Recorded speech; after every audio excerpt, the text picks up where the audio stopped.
Well, there's a myriad of things. I think, first of all, we have to go back to writer. You are very well known for your teaching skills. Your students speak a whole lot about you. Miss Nigeria competition. And I said, let's pick them up. Let's take them back to Nigeria and let's teach them a different kind of job.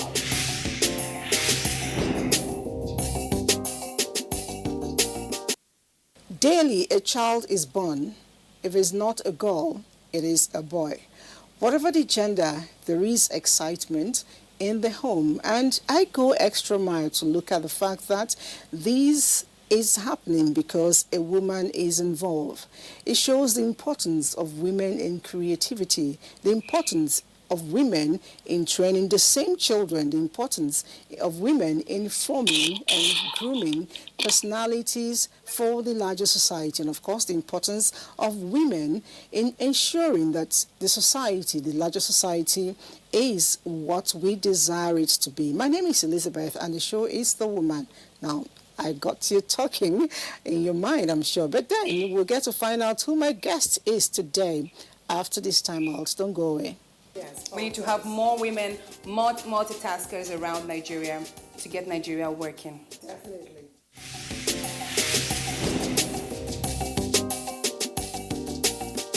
My guest today is one personality that I met. I had a little bit of her not too long ago, and when I met her, virtually speaking, it was all inspiration for me all the way. She is someone who has said to herself, against all odds, she has to stand with her head tall. My guest today is Amaka Chike. She is a clinical pharmacist, prevention advocate. She's an author. She's a philanthropist. She's a lot of things, but people simply want to define her as a prevention pharmacist. A lot of times she doesn't add that, but I want to add it. She's a real mom, a real mother. Join me as I say welcome all the way from Florida to Nigeria via Zoom. Thank you for joining us. Thank you. Now, I would like to ask, what inspired you into pharmacy? Thank you so much for having me again.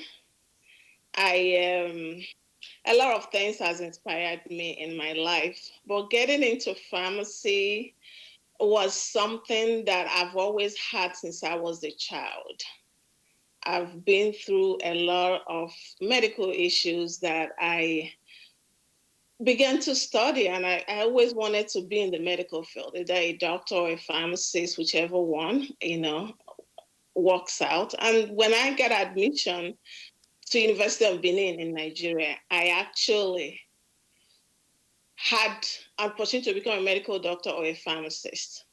But I wanted to be on the side of people who produce things that help people get better, who make medications. And that was my inspiration. And I'm glad I made that decision. And you say you are a clinical pharmacist. What's the difference, if I may ask?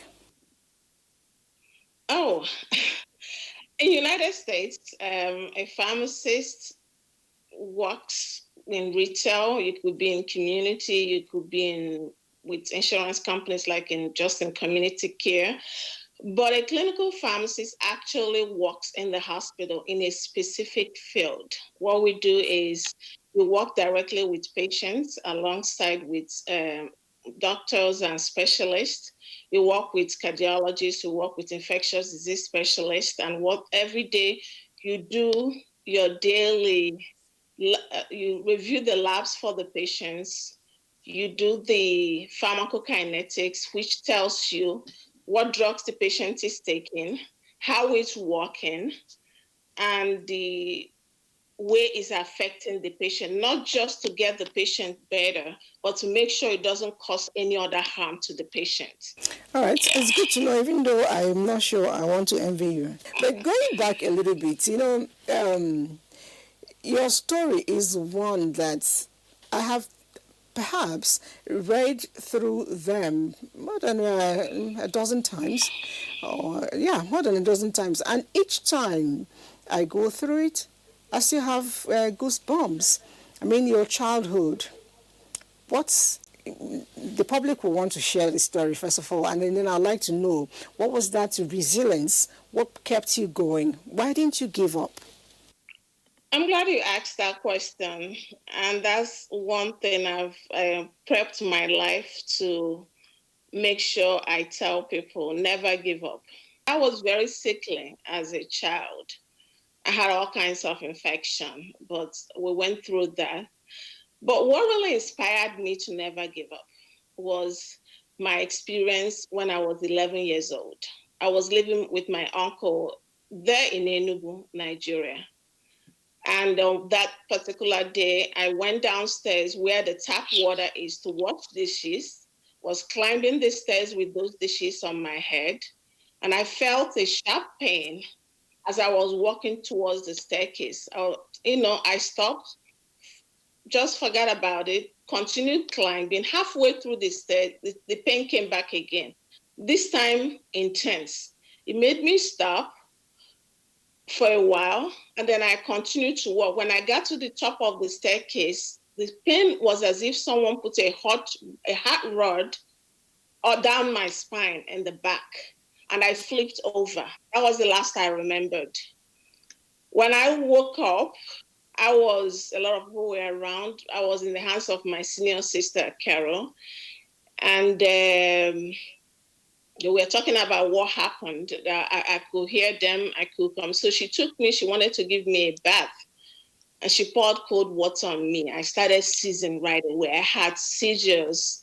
They used all kinds of stuff to stop this. They eventually rushed me to UNTH. By the time I came back to consciousness, I could hear people clearly, but I couldn't speak. I couldn't walk. I couldn't get up. I couldn't ask my hands to get up or my legs to get up.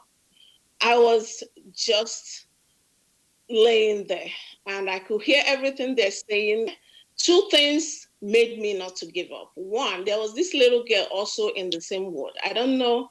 Her name was Chinelo because they called her out all the time. She would run to my bed. She would pinch me hard, and then she would run away. All I wanted was to get up and beat her up real good. I couldn't. I just cried, and I felt bad. And I made attempts to get up. Every time I do, it's very painful. And I had fallen on one occasion, so they were asking me not to do that. Now, this young doctor came in, and they told him how I've been trying to get up, not listening. And I could hear them, but I couldn't say my own part of the story. And then the doctor looked at me and he called me by my English name, Modesta. He said, Modesta, you can get up if you want. That sank down in my bones. I realized that was all I needed. I have everything I needed in me. I just needed someone to give me that support, that nudge. That young doctor did it that day. And from that moment, I learned in life that I don't care what is in front of me, I should never give up. And I never did. That's an amazing story. And I recall your principal and teachers at the Girls Technical College. They all spoke so highly of you. They were amazed, as at how you struggled, and at the end of the day, you still made a good grade. At a point, too, you decided to go into a particular kind of exercise. Why not curative? Why preventive? Because I'm sure something must have also, triggered that. When I traveled to the United States and became a licensed pharmacist in the United States and a clinical pharmacist, I noticed a certain pattern. Every patient we have, they come on, they start with maybe 2 drugs. By the time we have them for a month or so, we've added 2 more drugs. We keep adding and adding and adding, you understand? And it keeps bothering me. How can we help these patients better? This particular patient, I gave her her bag of medicine. It was up to 9 medications in the United States. She came back, joined the line again, and then asked me a question. How can I prevent all this? It was not an unusual question, but her question was not unique to her alone. That triggered that drive in me to begin to find ways to help patients reduce their medication load. That triggered the research into preventive medicine. But in addition to that, lifestyle prevention, how we can do other things in life, gaining some kind of intelligence about prevention and always being ready and knowing what to do at all times. I took her aside. Eventually we produced a script for her, what we call the prevention script, which kind of outlines what her goals are, what is it she has as her condition. And we have what we call modifiable and non-modifiable risk factors. The modifiable ones are the ones you can actually control. The non-modifiable ones are the genetic, the ones you inherited, the ones you can't do anything about. So we focus on the modifiable risk factors. And research has shown that the modifiable risk factors, most times when you focus on them, can give you 80% success in your journey of prevention. So that's what inspired the quest for prevention for me. I notice for a long time now, you've been hammering on drug-induced diseases and how to prevent it. I know you run a show in the US on television show where you have the drug-induced, I think it's drug wellness show, you call it. I also know you have written books, including something like that as well. Now, I'm trying to understand drug-induced diseases. How does that work? That's a very, very intuitive question, and I'm glad you asked that. Drugs are meant to help us get better. Every time you take a medication, it's supposed to work with your system and make you feel better. It also comes packaged with some side effects, which we disclose to the patients. And most times you know what those side effects are and what to do to avoid them. But beyond the pharmacology of the drug, beyond the side effect, is also some diseases that drugs can cause. For instance, you can take Tylenol for headache, you feel better, but if you continue to take it, it puts stress on your liver. Eventually, you might develop some kind of liver disease, you understand? So our goal with drug-induced diseases is, number one, to create awareness that this is available. We don't want you to come into treatment with diabetes and end up with other multiple diseases because of the medications you're taking. So drug-induced diseases are those diseases that are caused, that you didn't have before, but are caused by your medication, enough to make you seek medical attention or get admitted in the hospital. We also call it iatrogenic diseases. And there are so many medications out there that people we take for granted. Something like, let me just say chloroquine or hydroxychloroquine. That's right now we have COVID going on. People are taking it on their own. There are so many diseases that chloroquine can induce or make worse. If you're diabetic and you take chloroquine, while we don't truly understand the full mechanism of action of chloroquine, we know also that chloroquine can help, can elevate your blood sugar. Even if you're not fully diabetic, even if you're pre-diabetic or you have maybe cardiovascular issues, it could make it worse, you understand? Which is why it's a prescription drug. It has to be taken under the you have to have a doctor monitoring your therapy for it to make sure that you don't get all those side effects and induced effects from the drugs you're taking. All right. I know that in the course of doing your job, you have always been outspoken. You try to ensure that your voice is heard. And in doing that, you have been a special advisor or assistant to Enugu State Governor. I know you've worked with the USAID and all that. You've also worked with the American government. But I'm particular about what you were doing not long ago. You started, that's the Community Prevention Ambassador. I haven't heard this before. What does this mean and how do I participate? Wow. This is a group of citizens, and I'm looking forward to having a Nigerian arm of it. A group of citizens that get together to talk about prevention, understand that prevention, we've always said, is better than cure. It's not actually just better than cure. It is the best option before cure. We had people in communities who don't believe that wearing masks can help reduce COVID infections, who don't believe that social distancing is doing anything, who still just don't want to follow the science behind prevention. So community prevention ambassadors, these are people who take up mandates to hold prevention events in their communities. It could be health related, it could be school related, like bullying prevention in schools, which is very prevalent these days. It could be just lifestyle related, like fire prevention. It could be anything. The thing about prevention is that there is no aspect of life that you can't find an opportunity to prevent an adverse effect from happening. But speaking of young people, I'd like to know, do you have any form of mentorship? I mean, there are a lot of people who look up to you. How do you reach out to them, professionally speaking? I work with Cardinal Health and Ohio State University. We have a program that they put together, also supported by the American Pharmacists Association. What we do is that we go into schools, like primary or secondary schools. We talk about medication safety.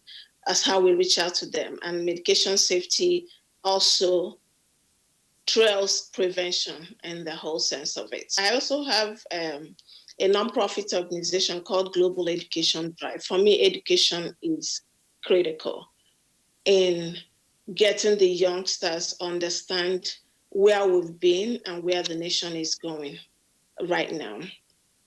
GED also is very strong in Nigeria. And in fact, we just had a kind of event last December, and how we reach out to them. Right now, we're providing scholarships for first-generation students. Who are the first-generation students? First-generation students are actually students who come from families where you don't have any graduate at all. They don't have anyone who's been to the university. They don't have anyone who's learned a skill that is making an income that can support their family. And studies have shown that when you empower one person in a family, that one person, most times, not all the times, turns around to empower his or her siblings. And that family is automatically taken out of poverty. And I'm a living example because I'm a first-generation student. When my brother died, and I became the first to graduate in my family, and I turned around, all my younger siblings went to the university. Most of them went to school, except my senior brother, who is gainfully skilled in a trade. So right now, we can say we have reduced the poverty footprint in my town, in my state, just by getting that family out. I believe this is something that can be replicated with other families. But it's amazing because what we did in December, and we have a test that we give them, is actually the actual SAT test that they do in the United States. We gave them that test in December. They took the test, and out of all the people that took the test, 4 girls made the score that was needed to qualify for the scholarship. And people thought, oh, we selected just girls. No, for some reason, it turned out to be all girls. But that's the first-generation student. It's something I'm very passionate about. It's something I've done individually. It's something I'm now seeking international help and grants so that we can scale it up and touch more families. I know you will get there, believing that you have learned a whole lot from your own experience. We'll take a break.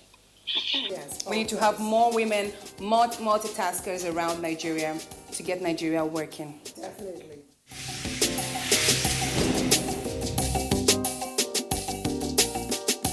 Before we started, I did introduce you as a mom, a super mom, and I know where I'm coming from. You're laughing. Of all the things you've done, with all your engagements, you still find time to be a mom. Share your experiences as a mom for me. How does it feel? I am fully grateful to God that I have the opportunity to be a mom to the kids He has given me. I feel every time I wake up in the morning and I see my children, I feel like God has blessed me in ways untold. And that's also makes me think about other moms out there who don't have maybe the resources I have, who don't have the enabling environment I have to be able to provide for my children. I think about them, and I keep thinking about what can be done to help them when they're pregnant, after they have the baby, give that baby the best experience as a child as they can get as a child. We have this Afri mom. It's still brand new. A couple of us in the United States, we're getting together to see how we can do that, so we can raise funds to help moms reduce mortality for women while they're having children, so that they can deliver those kids safely, and give them a safe harbor on how to be able to raise those kids without worrying about where the next meal will come from. Parents. Okay. I'm happy that you're happy, because there's nothing like having your own and getting to enjoy them as you get older. That's for me. It may not be a retirement package, but I see children as the biggest investment, because they bring you that joy that money can't give you. All right. How do you rejuvenate when you're done with all the stress? How do you rejuvenate? Because you don't look like you worked that hard. You're looking very relaxed.